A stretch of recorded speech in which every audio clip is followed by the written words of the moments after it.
We did it, true believers! Superman and Spider-Man crossover! Our story begins with two members of the Fourth Estate flashing their press passes, journalist Clark Kent and photographer Peter Parker. Clark just gave his old buddy a lift from New York to investigate a break-in at a Metropolis lab. They're a real Woodward and Burns team. They head into Star Labs where some radioactive material was just stolen by a mysterious figure of inhuman strength. As Peter snaps a couple pics, Dr. Clyburn tells Clark that they've been experimenting with fast neutrons. The boy genius Peter knows that those are a way of transmitting data faster than Wi-Fi by using radiation. Some labs use californium as radiation for their fast neutrons, but Star Labs was using a different radioactive material, kryptonite. Uh-oh. As they leave, Peter tells Clark that the claw mark attacks at the lab were clearly Doc Ock's, and now he has kryptonite. They'll have to take him down together. They duck into an alleyway, suit up, and Superman shoots into the sky before Spidey can catch up. Spidey follows suit and whips up into the air for the greatest team-up of the century. I bet you're not this impatient with Batman! Now let's jump back a few hours when Doc Ock was alone in his lab talking to his AI buddy, D. Cern. He asks who the leading expert in cyber robotics is. D. Cern says Dr. William Magnus. Ock scoffs at the clanker. Everyone knows the answer is Otto Octavius. Next, he asks about the leading authority on radiation. Bruce Banner, the AI says. Artificial intelligence, my...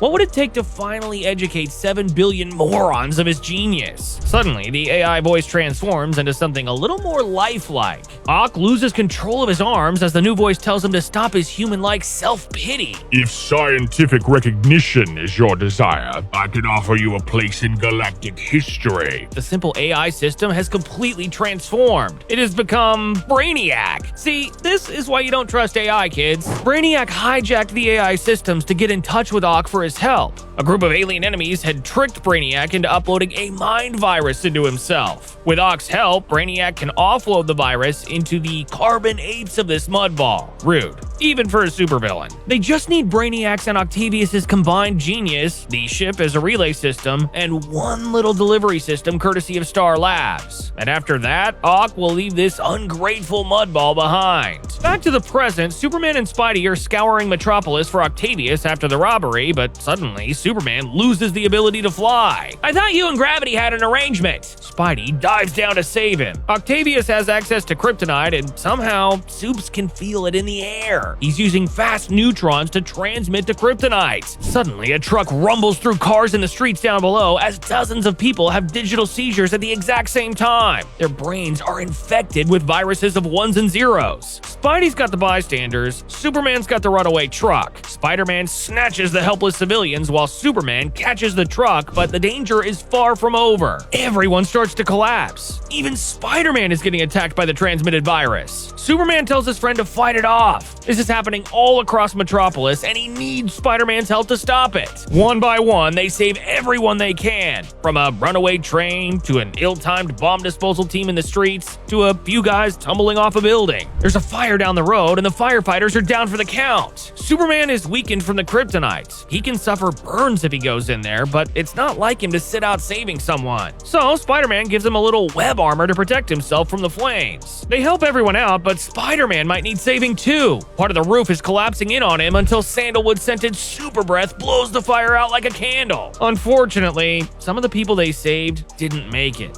It seems the data stream is fatal. They realize someone must be working with Octavius on this. He's evil, but he's not big on mass slaughter. Superman knows exactly who it is. He flies somewhere the kryptonite in the air can't affect him. Up, and away. He smashes into Brainiac's ship overlooking Earth, but quickly realizes he's severely miscalculated. Brainiac isn't on the ship. Octavius is, and he lined his tentacles with kryptonite, which means that instead of Ock, Spider-Man finds Brainiac in Otto's lab. Brainiac explains his evil plan, that he's using kryptonite-powered radiation to cleanse himself of a virus, offloading it onto the people of Earth. It's not his fault they're too weak to handle it. Spidey races toward the gizmo to turn it off, but Brainiac proves he's as much brawn as brain. I can calculate your next move every time. I am your doom. Superman doesn't stand a chance against Otto with those glowing green arms. He says this isn't like him to slaughter thousands. You don't know me, Otto screams. But Superman read about Otto. Before the accident that transformed him, Clark Kent wrote an article calling Octavius brilliant. He called him another Einstein. Octavius can't believe it. Superman remembers that? Brainiac might be able to mathematically anticipate Spidey's next move, but spider sense trumps math. Brainiac can't believe the hero's reflexes, but as they say, with great power comes great responsibility. Of course, Brainiac realized a while ago that he couldn't beat Spidey hand-to-hand. He stopped trying to hit Spider-Man and instead brought the building down. As the roof collapses on Spidey, Brainiac offloads his consciousness and his body falls in a heap. Superman got the best of Octavius, but they still need to turn off the machine. Spidey can see the lever, but he just can't reach it. Worse yet, Brainiac powered down his ship, which means it's currently soaring right toward Metropolis. Superman isn't strong enough to stop it with the kryptonite still in the air. Spidey raises his hand to web the lever. One thwip coming up, but then nothing. Oof, what a time to run out of web fluid. Superman tells Spider-Man he can do this. Peter's been in this pickle before. He pushes against the rubble with all his might. Anyone can win a fight when the odds are easy. It's when the going gets tough, when there seems to be no chance, that's when it counts. He roars as he puts the building on his back. He races toward the lever and flips it to the off position, restoring Superman's power. He holds the massive ship above his city like a god. They did it. No boom. Spidey collapses with a smile, taking a well-earned nap. The two of them even got a couple nice picks for the Daily Planet. Harry White hands Peter a standard freelancer check, so many more zeros than the Bugle pays. Clark asks Peter why he chooses to work with the Bugle and Jameson, who notoriously hates Spider-Man. He knows the pictures he takes will just be used as anti-Spidey propaganda, right? Oh, Clark, you're thinking about this the wrong way. All that time, Jameson has had no idea he was paying for Spider-Man to go to college. Touché. That said, it is nice being in Metropolis, a city that loves superheroes. They take to the skies for the grand tour. First stop, the Superman Museum.